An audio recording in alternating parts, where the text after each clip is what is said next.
Big Bad Wolf was hungry that night and spotted the little cottage through the wood. The big bad wolf crept up like a shadow to Gretel's open window. As he peered in, the big bad wolf watched carefully to make sure nobody was awake. The big bad wolf then climbed through the window and crawled over to Gretel's bed. Gretel turned in her sleep, and the big bad wolf leapt at her and grabbed her. Her muffled scream ran throughout the little cottage as the big bad wolf dashed into the night. Hansel rushed into the room only to find Gretel's open window. Huge claw marks scraped across the wood board floor.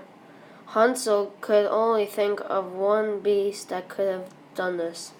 At early dawn, where streams of sunlight just began to pour into the room, Hansel frantically flipped through a book, Dangerous Beasts of the Woodlands.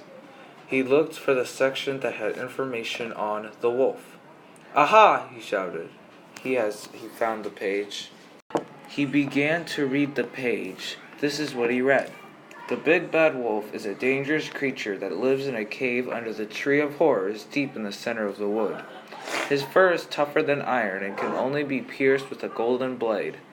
He has been known of eating pigs and blowing down houses with his mighty breath. He has also been known to kidnap young girls at the dead of night and lock them in a crystal cage that can only be broken with a special potion brewed by a witch. As Hansel reads this, he thinks of a plan to save Gretel.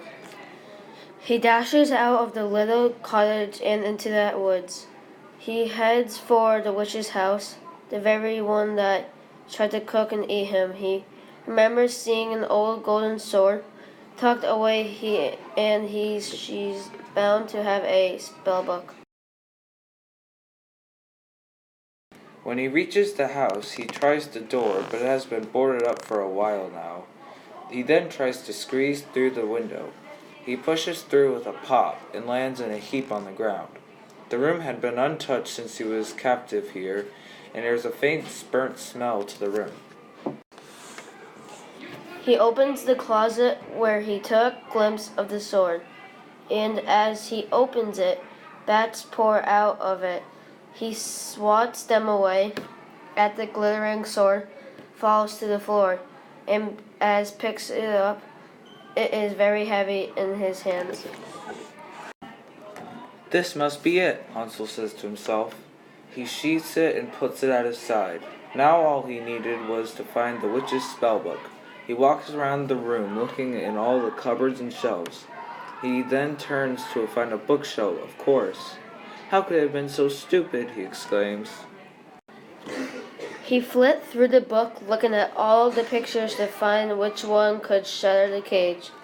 His eyes then lay upon the page he was looking for. Shatterus Smashius was the potion's name. The ingredients stayed 5 ounces of crushed golem rubble, 1 bottle of dragon breath, and 2 giant hairs.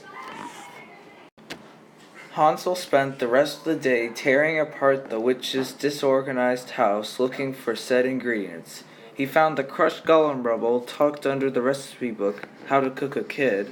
The bottle of dragon breath was in the spice cabinet, and the giant hairs were in a jar in the pantry. Man, Hansel thought, this witch was a slob. 3.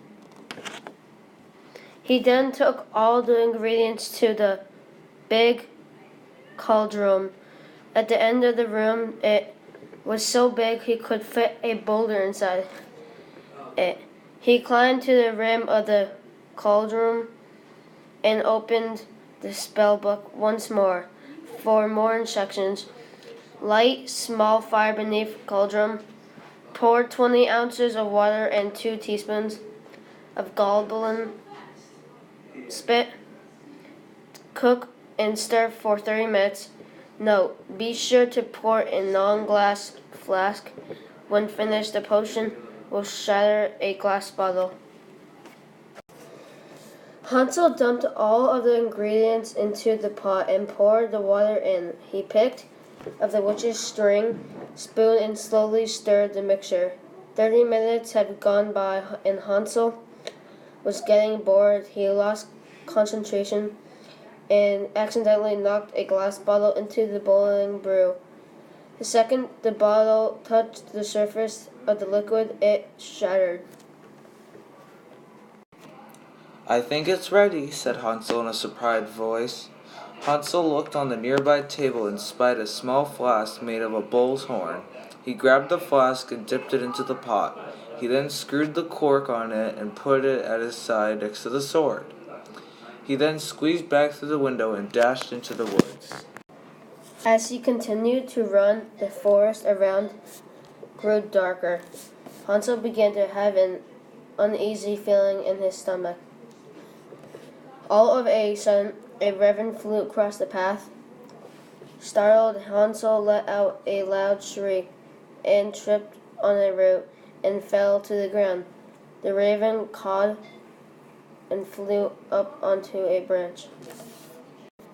Hansel looked ahead and saw a sign up ahead on the side of a path. It read, "Ye who crosses this path is at their own risk.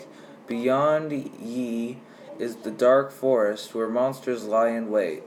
Hansel continued down the path, shaking with every step he took. When Hansel finally reached the cave, he crept inside. He was afraid that the big bad wolf was going to jump out and attack him.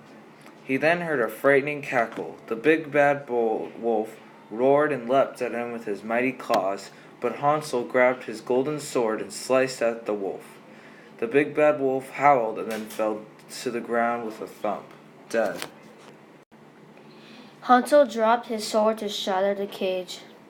Hansel poured the potion and the cage broke, shattered into the 1,000 pieces. Hansel then picked up Gretel's unconscious body and carried her back all the way to the small cottage. They lived happily ever after. The end. Thanks for listening to me and Chris read The Return of the Big Bad Wolf.